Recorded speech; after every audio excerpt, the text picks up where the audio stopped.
ఈ ఆర్గనైజేషన్స్ అన్నిటితోనూ మనం కొలాబరేటివ్ గా కొన్ని training programmes, entrepreneurship, skill enhancement training programmes ఇవన్నీ కూడా మనం కండక్ట్ చేస్తున్నాం. తర్వాత ఇంకొక చిన్న విషయం ఇందాక నాయక్ సార్ గుర్తు చేశారు. మనకి ప్రెసెంట్ గవర్నమెంట్ ఎంఎస్ఎంఈ దీంట్లో ఎంఎస్ఎంఈ ఫెలిసిటేషన్ కౌన్సిల్స్ అనేది పెట్టినాయండి. అంటే మనం ఏదైనా వ్యాపారం చేసి మనం సరుకు సప్లై చేసిన తర్వాత అవతల మన ప్రిన్సిపల్ ఎవరైనా మనకు డబ్బులు రాలేదనుకోండి, మన దగ్గర నుంచి కొన్నవాళ్ళు మనకు డబ్బులు ఇవ్వలేదనుకోండి, మనకు ట్రిబ్యునల్ లాగా ఒక కౌన్సిల్ ఒకటి ఉంది. ఆ కౌన్సిల్ లో కనుక మనం ప్రాపర్ డీటెయిల్స్ తో కనుక మనం అప్లై చేస్తే కనుక council will pass A order. And దీనికి మన కమిషనర్ గారు ఒక చైర్మన్ గా ఉంటారు, అదేవిధంగా లీగల్ డిపార్ట్మెంట్ నుంచి ఒకళ్ళు ఉంటారు, అదేవిధంగా డిఏసి నుంచి మన జిఎం గారు ఉంటారు, సీనియర్ మోస్ట్ జిఎం గారు ఆయన ఉంటారు. అదేవిధంగా అసోసియేషన్స్ నుంచి కూడా మాలాంటి వాళ్ళు దాంట్లో మెంబర్స్ గా ఉంటాం to speak your voice. Okay, so entrepreneurship అనేది ఏంటంటే ఒక్కటి గుర్తుంచుకోండి అమ్మా, మన ఆకలి మనం తీర్చుకోవడమే కాకుండా ఇంకో 10 మంది ఆకలి తీర్చడానికి మనం ముందుకు వస్తున్నాం. Assistant Director and AP Chapter Head Government of India. So please join the streets to explain about export guidelines and membership. A round of applause and let's welcome G. Raghunath Babu garu. మీకు ఒక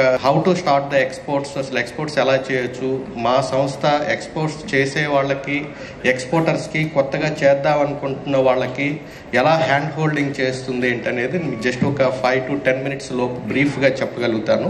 యాక్చువల్గా international bodies లో కూడా ఫియోకి membership ఉంది. మీకు just ఒక glance అంటే exports ఎలా చేయాలి అనేది ఒక సర్టిఫికేట్. అది సర్టిఫికేట్ ఏంటంటే అది మేము ఇష్యూ చేస్తాం. ఆ సర్టిఫికేట్ FIO ఇష్యూ చేస్తుంది మల్టీ ప్రోడక్ట్ గ్రూప్ లో.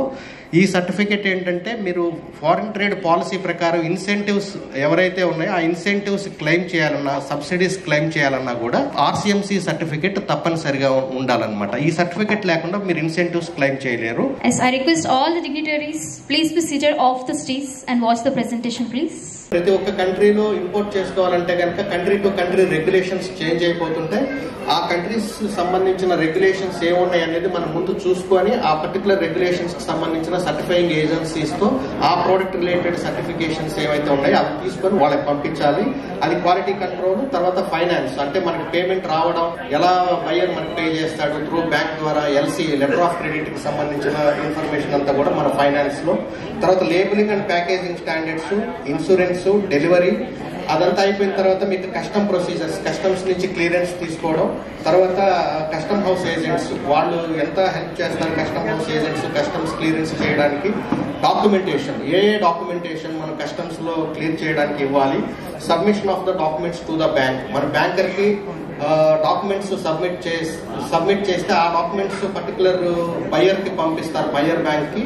ఆ బయ్యర్ బ్యాంక్ నుంచి మనకి అమౌంట్ వస్తుందన్నమాట. ఆ డాక్యుమెంట్స్ అన్ని కూడా మనం బ్యాంక్ కి ఇక్కడ సబ్మిట్ చేయాలి. మనకి పేమెంట్ వచ్చిన తర్వాత రియలైజేషన్ ఆఫ్ ఎక్స్పోర్ట్ ప్రొసీడ్స్. ఇది జస్ట్ ఒక గ్లాన్స్ లో చూపించాను. ఇది డీటెయిల్డ్ గా వెళ్తే కనుక చాలా పెద్ద సబ్జెక్టు. ఇది యాక్చువల్ గా ట్రైనింగ్ ప్రోగ్రామ్స్, సెమినార్స్ వాటిలో మేము డీటెయిల్డ్ గా చెప్పగలుగుతాము. మేము టోటల్ గా ఇయర్ లో almost 35 to 40 international trade fairs organise చేస్తాము. ఇది మన ఇండియన్ ప్రోడక్ట్స్ కి ఏ కంట్రీస్ లో పొటెన్షియల్ మార్కెట్స్ ఉన్నాయి అవి ఐడెంటిఫై చేయడం, ఐడెంటిఫై చేసిన తర్వాత ఆ ప్రోడక్ట్స్ కి సంబంధించి ఆ ఇంటర్నేషనల్ ట్రేడ్ ఫెయిర్స్ ని ఫియో ఆర్గనైజ్ చేస్తుంది అనమాట ఆ పర్టికులర్ కంట్రీలో. అయితే మీకు దీనికి సంబంధించి మీరు ఇంటర్నేషనల్ ట్రేడ్ ఫెయిర్ లో కనుక మీరు పార్టిసిపేట్ చేస్తే మీకు మార్కెట్ యాక్సెస్ ఇనిషియేటివ్ స్కీమ్ అని ఉంది. ఆ మార్కెట్ యాక్సెస్ ఇనిషియేటివ్ స్కీమ్ కింద మీకు కంపెనీకి వచ్చేసేసి ఒక అఫీషియల్ కి మీకు air fair economy charges reimbursement చేయడం జరుగుతుంది. ఇది కూడా మీరు యూటిలైజ్ చేసుకొని మీ ప్రోడక్ట్స్ ని ఇంటర్నేషనల్ మార్కెట్ లో ఈజీగా ప్రమోట్ చేసుకోవడానికి, తక్కువ ఖర్చుతో ప్రమోట్ చేసుకోవడానికి ఎక్స్పోర్టర్స్ కి అవకాశం ఉంటుంది. తర్వాత buyer seller meetings, global business opportunities అంటే మీకు ఆర్డర్స్ ఎలా రావాలంటే, బయర్ ఎంక్వైరీస్ ఎలా అంటే కనుక ఫియో మాకు Indian embassies across the world లో ఉన్న ఆల్ ఇండియన్ ఎంబసీస్ అన్ని కూడా వాళ్ళకు వచ్చిన ఎంక్వైరీస్ ఏవైతే ఉన్నాయో ఆ ఎంక్వైరీస్ అన్ని కూడా ఫియోకి ఫార్వర్డ్ చేస్తారు. బికాస్ ఫియో నోడల్ ఏజెన్సీగా ఉంది.